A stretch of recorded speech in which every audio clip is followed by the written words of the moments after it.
Hello there, my beautiful movie peeps. Appreciate you clicking on an episode of Side Flick. Let's talk some movie news, man. Some of the things we're going to be discussing here today, guys, is we got the first trailer for the new Planet of the Apes movie titled Kingdom of the Planet of the Apes. Last night I went to a screening of Terrifier 2 where they did show us the Terrifier 3 trailer. Going to be giving you my thoughts on that. And we got some pretty crazy out there but exciting reports about Avengers Secret Wars. Really, that along with so much more. So many of you guys give me your opinions down below with everything we discuss here today. But alright, kicking things off here, let's go through a couple of trailers that have been released and determine whether they're trash or treasure, because as you guys know, one man's trash and another man's treasure. And the first one here is a new Ryan Gosling movie titled The Fall Guy. Now, I remember hearing about this film and I thought it sounded kind of interesting about a man in Hollywood, and it was described as an action-adventure comedy, and I will admit, this is a 3-minute long trailer. It did not need to be that long, y'all. Feel like this movie showed you everything that's gonna happen point by point. And the thing that also caught me off guard while watching it, for the first half of the trailer, I'm like, oh, this is a rom-com. I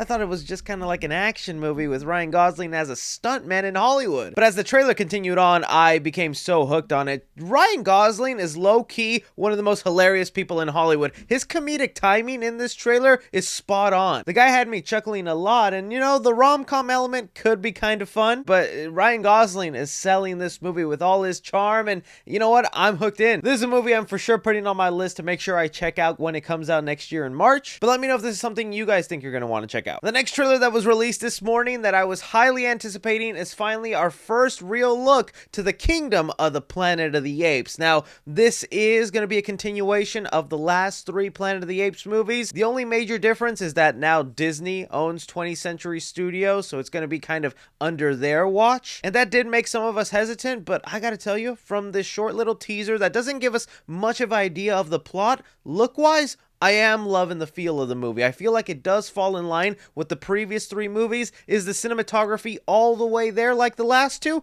No. I've seen some real skeptics already say that the VFX aren't even to par with the last 2 movies, and I feel like that's a bit of a stretch. Looking at them here, I feel like they look as good as they can for right now. This is an early trailer, and the movie's set to come out next year, so for all we know, they could still be polishing a lot of the effects, but I think it looks good. It's having a serious tone to it. The world is now much more built out and fulfilled to like the original series, where it's literally apes dominating this planet and humans are the ones running away from them, barely speaking. I do feel like the movie might lose a bit of charm that these apes are no longer kind of speaking in sign language and all that. Like, that gave it kind of an interesting feel in the last 2 movies. Here, they're just straight up talking to one another, but that is an evolution I expected to happen. Overall, very happy with this first look. I am excited for this movie, and I think this is going to be one of my most anticipated for next year, just because how much I love what Matt Reeves did with the last 2 movies. So definite treasure for Kingdom of the Planet of the Apes. I hope they don't mess this up, because so far things are looking good. Moving on here, yesterday I went to go see Terrifier 2 in theaters, where I got this lovely, amazing poster for Terrifier 3. This thing is gorgeous to have in my hands, baby. But at the end of the screening for Terrifier 2, they did show us the 2-minute trailer for Terrifier 3. Now, I'm not sure what I'll be able to show here in this video, just because the trailer is only being played in theaters. But if you really want to see it for yourself, I'll be making a TikTok video using the footage, and I'll probably also do something on the Clips channel, since I don't mind if I get a copy strike over there. But here, this is the thing that pays the bills, y'all. I can't have this channel go to fire. But giving you my thoughts on it, it opens up with a little girl waking up on Christmas Eve, hearing some ruckus downstairs, heading down, seeing the back of what she thinks is Santa,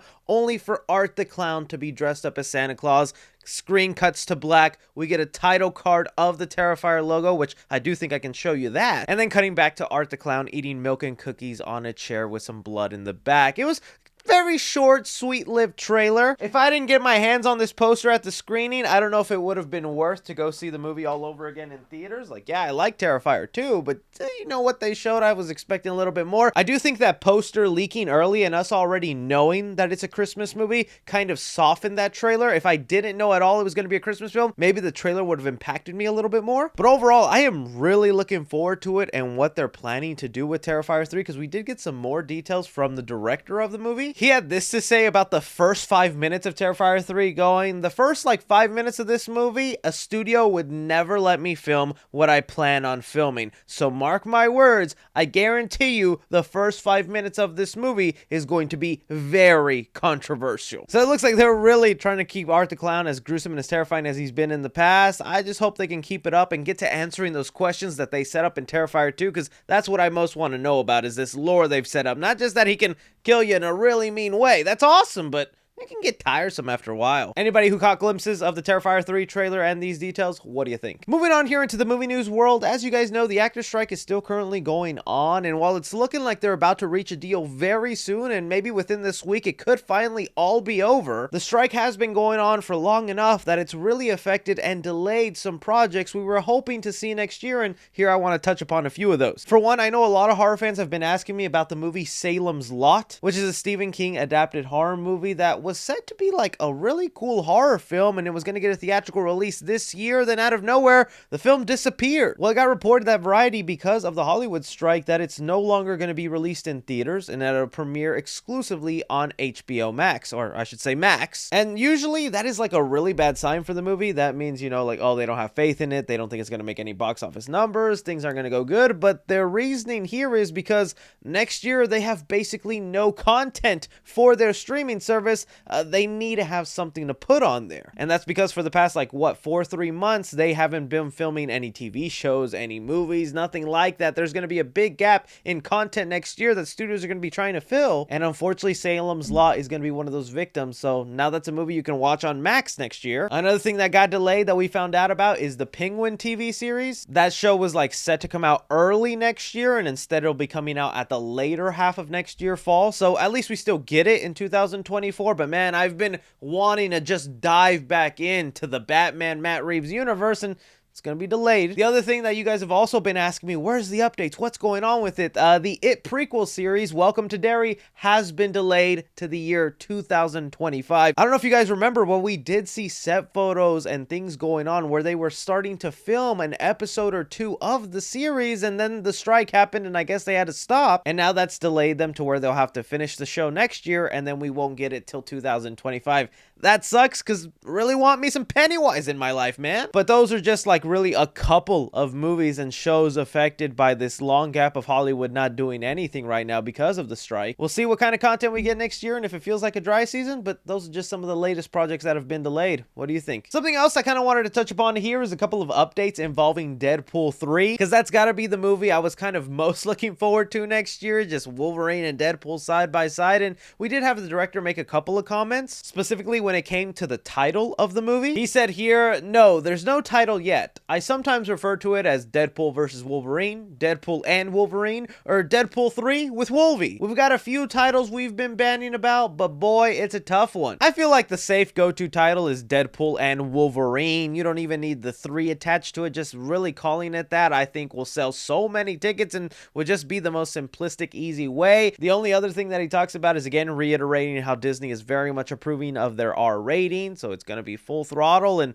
that's got to be interesting. This is Disney's really big first attempt into the R-rated territory. Deadpool 3 does really well, which I'm thinking it is. We could have a lot more R-rated content in the MCU, which I would be down for. The director also doubled down and confirmed that Logan is canon to Deadpool 3, and I feel like we've already known that, but I saw a lot of people surprised when the director confirmed that. In my mind, I still think that, you know, Logan happens later in the future, and what we're seeing with Deadpool and Wolverine just happened in the past. At least that's what I would hope, because I really wouldn't want them to mess with the perfect ending that Wolverine had there. But this is where I toss it off to you guys. You see some of these updates with Deadpool 3. You still hyped for this movie? Moving on to territory where I'm like, okay, let's take it with a grain of salt, because it does involve Avengers Secret Wars, and since this movie to me is still like years away, I feel like we're almost never gonna get this movie, yet we still get updates and rumors left and right. But what they have reported here is that in Avengers Secret Wars, Tobey Maguire's Spidey and Hugh Jackman's Wolverine will be the 2 leads of the TVA's multiverse army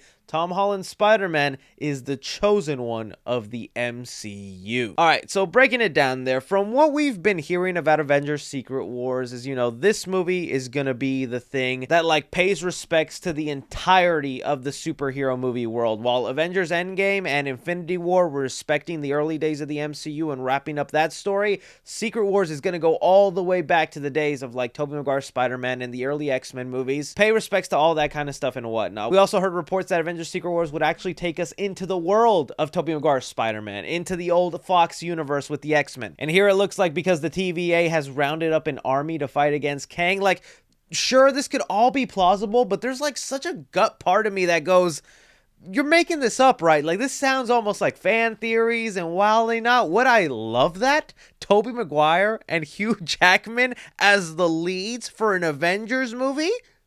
Dude, yes! But it, like, just sounds so unrealistic. Like, could that even make sense and be pulled off? And do I even care? Because I still get those two legends on screen? Also, that line about Tom Holland's Spider-Man is the chosen one. What does that even mean? Does that just mean he's the one that gets to represent the MCU army? I feel like, I guess that's the most popular guy they got in the MCU. Might as well put him as the leader. This movie is going to be fan service galore, but I don't think I'm going to be that mad of it. This is like a once-in-a-lifetime kind of movie, and I want to see it get made, but at the same time, I'm more excited for the fact that Avengers Secret Wars is set to be this soft reboot, that whatever happens at the end of this movie, we kind of reset the timeline, set up a whole new continuity, and there's almost like a fresh new MCU on the other side of it. And I'm kind of excited for that MCU. I don't know. I throw it off to you guys. You hear these insane details about Avengers Secret Wars, that Tobey could be a lead, Hugh Jackman is going to be a lead. Do you buy it? And would you like that? But anyways, guys, that is all movie news we currently have going on right now, guys. I want to thank you so much for taking time in my day to watch me talk some movie news. Don't be forgetting to hit that like button. Subscribe if you haven't already. Follow me on Twitter at 3CFilms or on TikTok at 3CFilms. But as always, I'm Chris. Take care.